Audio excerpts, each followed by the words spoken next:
Have you ever been on a play structure on a warm day and get to tase your friends with a static electric shock?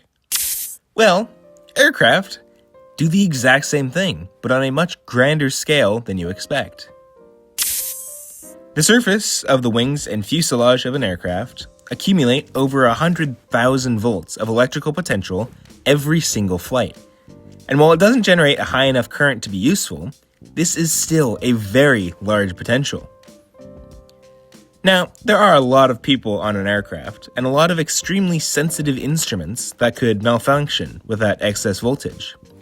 On top of that, this voltage could interfere with radio communications between pilots and air traffic control. How am I supposed to flame the new guy controlling the airspace if he can't hear me? No, the other question. Oh, yeah, sorry. So, how does this issue get resolved? Well, do you see these things on the edges of the wings? These tiny rods play an extremely important role. They disperse the static electricity buildup back into the atmosphere.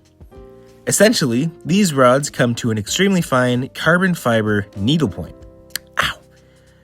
A shape that attracts excess electrons building on the aircraft. From there, the sharp tip creates a local electrical field, one that ionizes the surrounding air. From there, the air molecules pass by the dispersal rods and grabs the excess electrons building at the point. Basically, this thing Robin Hoods a bunch of electrons by stealing them from the wing and giving one to every poor, electronless air molecule. All of this is done quietly as well. Engineers put dampeners on the rods to ensure the discharge of electricity does not interfere with the radio communications on the aircraft. In other words, it is like slowly releasing the carbonation in a soda can, rather than just ripping the cap off and poof. All of this requires air moving by the rods at a high speed, like in flight.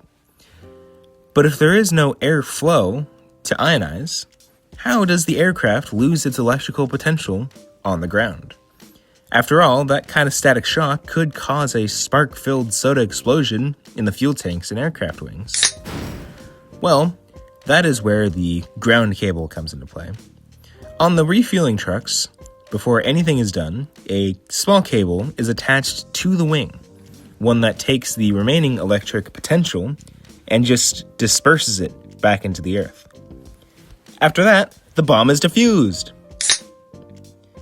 No, not it. Now, it doesn't have that explosive of an effect unless an extreme charge is gained, like when flying through thunderstorms or volcanic clouds, not just normal flights. However, normal flights still generate a potentially dangerous level of static electricity. This goes to show the level of thought that engineers and regulators go to in ensuring the safety of aviation. It is also a very significant piece of aircraft operations and is shockingly, pun intended, more important than tasing your friends.